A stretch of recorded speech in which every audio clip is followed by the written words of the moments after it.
এক একদিন এক এক রেসিপি আমরা রান্না করি।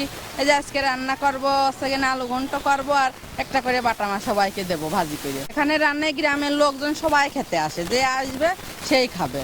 বাচ্চা কাচ্চা আছে, ওদের লেখাপড়া করায়, ওদের লেখাপড়ার জন্য কারোর কাছে হাত পাততে হয় না। আমরা এই কাজটা করে খুব আনন্দ পাই।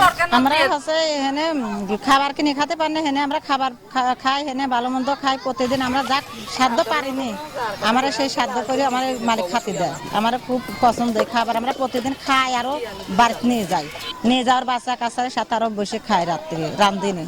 তার মানে না খাবারটা খুব ভালো ভালো খাবার দেয়, আমরা খুব খাই, খুব পছন্দ, আমার খুব ভালো লাগে খাতে, খুব স্বাদ লাগে। রান্না বান্না খুবই ভালো, মহিলারা খুব সুন্দর করে রান্না বান্না করে, সেগুলো আমরা খাই। আবার বরঞ্চ ভালো যেগুলো ডিশ পরিবার আবার নিয়ে যায় বাড়িতে বসে সুন্দরভাবে খাই। যখন যাওয়া হয় আমরা তো কিনে খাবার পাই না, গরিব মানুষ সবাই বেঁচে যায়।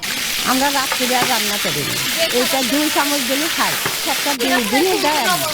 আমরা ইউটিউব ভিলেজে আমরা মাছ, মাংস, গরু গোশ সব খাই। আমরা অনেক দুধ ডিম খাই, সব মানে সব খাদ্য যেগুলো খাদ্য আছে আমাদের খাওয়া সব টোটাল ঘুরে অনেক ভালো লাগলো, অনেক মনোরম একটা পরিবেশ আর অনেক কালারফুল একটা পরিবেশ, অনেক ভালো লাগলো, কিন্তু সাজানো গোছানো। আর এখানে আসার পর দেখলাম যে এখানে অনেক মানুষের কর্মস্থল আছে, অনেক মানুষ এখানে কাজ করছে আর এই এলাকার মানুষ অনেক হেল্প পাচ্ছে জায়গাটা। আর একটু ঘুরবো, এখনো গেমসে ওঠা হয়নি, গেমসগুলোতে উঠবো, একটু ছবি টবি তুলবো এরকম।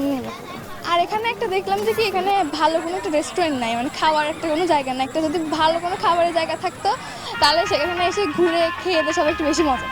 আমি আসছি কুষ্টিয়া থেকে, কুষ্টিয়া থেকে আমরা।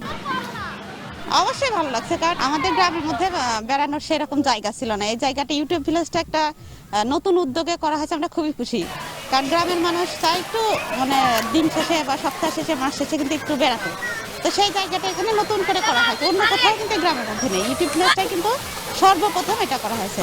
আমরা অবশ্যই উদ্যোগটাকে অনেক সাধুবাদ জানাই আর চাই যে এই জায়গাটা যেন আরেকটু সুন্দর করে, আরও বেশি যদি গেমস আনা হয়, বাচ্চাদের জন্য আরো বেশ কিছু রাইডার যদি আনা হয় তাহলে অনেক ভালো হবে। এখানে অনেক সবুজের সমারোহ আছে, দেখা যায় কুষ্টিয়া, শুধু কুষ্টিয়া না আরো এর বাইরে থেকে যারা আছে তারাও ঘুরতে আসছে। সুন্দর একটা পরিবেশ পাচ্ছে, বিকেলবেলা সবাই নিয়ে ঘুরতে পারা, ফ্যামিলি নিয়ে একটা সময় হচ্ছে, বিকেলবেলা যে একটা ঘুরে বেড়ানোর একটা টেন্ডেন্সি থাকে, ওইটা এখানে আসলে আমার মনে হয় পূরণ হয়ে যায়। তো এই জন্য খুব ভালো লাগছে ঘুরে, মানে সব জায়গায় মোটামুটি ভালো। আমরা এখানে পিকনিক করতে এসেছি, এখানে অনেক সুন্দর সুন্দর জায়গা আছে, চারিদিকে অনেক ফুল গাছ, নরম বাতাস, অনেক মজা লাগতেছে। এখানে আমাদের স্কুলের ডে শিফটের মোটামুটি সবাই এসেছে, আর এখানে অনেক সুন্দর একটা নরম বাতাস আসতেছে, এতে অনেক মজা লাগতেছে।